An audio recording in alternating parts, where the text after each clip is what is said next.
On Friday, October 23, 2009, two men attempted to break into a home in Carroll, Iowa.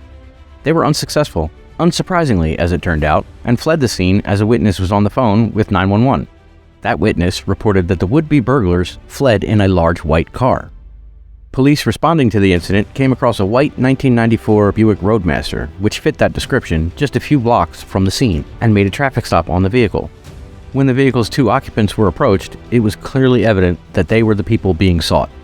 When I tell you what they did to disguise themselves, keep in mind that Halloween was right around the corner, but they either forgot that or couldn't be bothered to buy a couple of cheap masks to hide their identity. These two smooth brains decided to draw masks on their faces with permanent magic marker. And I'm not making that up. Both men were charged with attempted second-degree burglary, with the driver also being charged with DWI. Matthew McNally, the driver, and Joey Miller, his passenger, might have just set the absolute lowest bar for inclusion in the chosen few.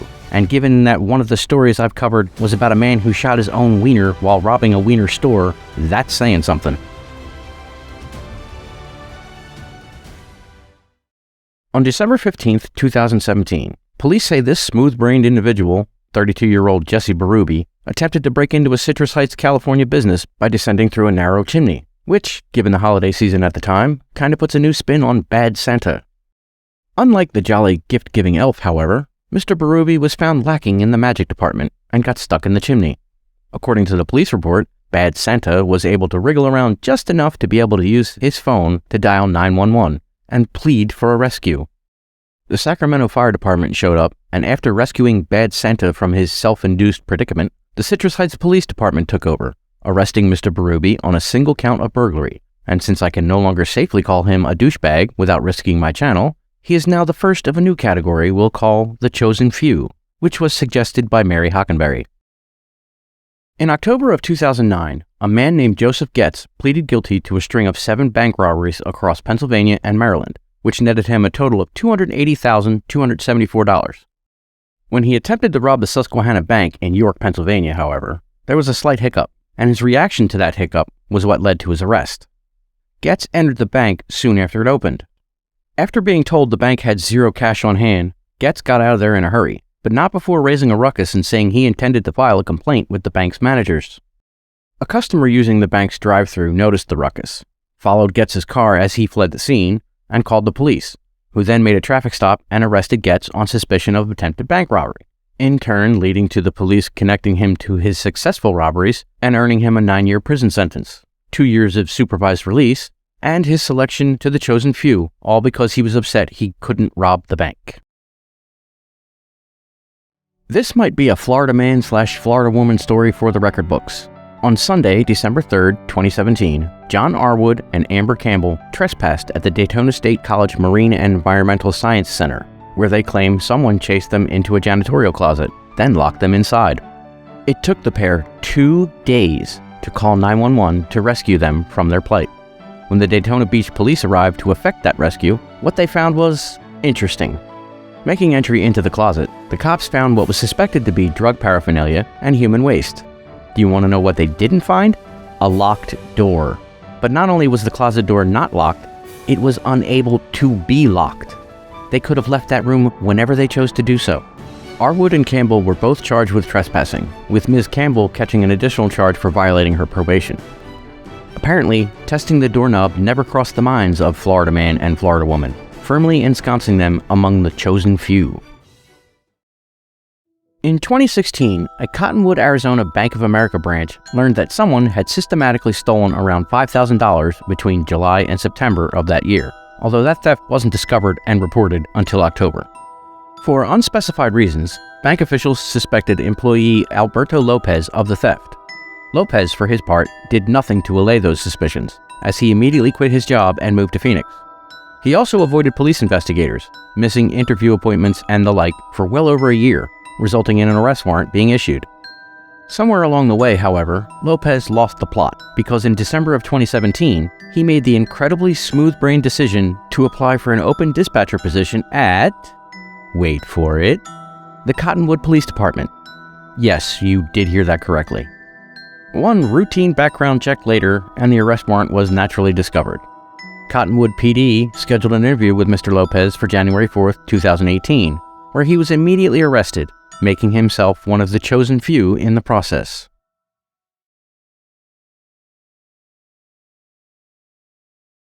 In December 2017, a shoplifter at a Massachusetts Walmart made a failed attempt to disable an anti-theft device normally found on most expensive and commonly stolen items at most retail stores.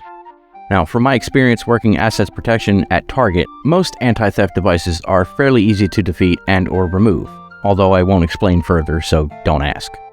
The ones with the wire wrap and electronic lock, however, not so much, which is precisely the device used in this case. That said, this particular shoplifter tried a very novel way in their attempt: Play-Doh. Why Play-Doh was thought capable of foiling said device is a mystery to me, but after the failed attempt, the thief made a hasty escape from the Walmart. What the shoplifter attempted to steal wasn't specified, but it was likely something expensive enough to justify the unusual step of running the nearly perfect fingerprints that were left in the Play-Doh. A few months later, those fingerprints led to the arrest of one Dennis Jackson, a man with a lengthy criminal record and arrest warrants in at least 2 other states at the time of his arrest for this incident. Imagine the feeling of getting arrested for the crime of unlawfully removing an anti-theft device because you used a children's toy to do it, and becoming one of the chosen few in the process. I'm a big believer in the power of love. After all, I met my wife of nearly 18 years literally by accident, which is kind of a funny story in and of itself, one that I might someday tell, although it does lack a criminal element to it. This, however, is not that kind of story. It's a Sunday night, September 2009, Columbus, Ohio's North Side. Diana Martinez and a companion were sitting and talking in a car outside of Diana's apartment building when 3 men approached them. Stefan Bennett and 2 unnamed accomplices then attempted to rob the 2 women, at one point even pointing a firearm at Diana's head. According to a news report from shortly after the robbery attempt, Diana opened the car door and began screaming, which caused the men to abandon the attempt and run away. One important thing to note is that the thieves were confident enough to not cover their faces, or at least Mr. Bennett didn't. Perhaps a bit too confident, much to Bennett's eventual chagrin. Less than 2 hours later, Ms. Martinez exited her apartment to find Stefan Bennett had returned, alone. He wasn't there to rob her this time, however, but his reason for returning to the scene of the crime will blow your mind. In what might just be the ultimate smooth-brained decision of all time, he was there to ask Miss Martinez out on a date, and no, that was not a joke. Diana kept Bennett talking while her cousin called the police, who arrived shortly thereafter to take Bennett into custody. I have no idea what was going through his mind to return to the scene of the crime to ask for a date with the woman he just attempted to rob. But whatever they were, those thoughts are what made Stefan Bennett one of the chosen few. It's 2017, Halloween to be more precise, and at around 6 o'clock that morning, this smooth brain, Terrion Pouncey, decided to rob, at gunpoint, the Maxwell Street Express, a well-known hot dog joint in Chicago's South Side. He ordered the 2 employees to empty the register and hand over their wallets, which they did, but in the process of doing so, they knocked over a bucket of grease, in turn sending the bills flying all over the place. Rounding up as much of the loose money as he could as quickly as possible, Pouncey stuffed the pistol in the front of his waistband. As he made his escape, however, he adjusted the weapon one final time, but he was careless about it and accidentally pulled the trigger, shooting himself in his wiener after robbing a wiener store. Karma can be quick and funny. Pouncey called 911 for assistance, collapsing on the steps of a nearby house. He was arrested at the hospital a few hours later and charged with 2 counts of armed robbery. Everything stolen was recovered, and I'd say that shooting your own wiener while robbing a wiener store definitely makes you one of the chosen few.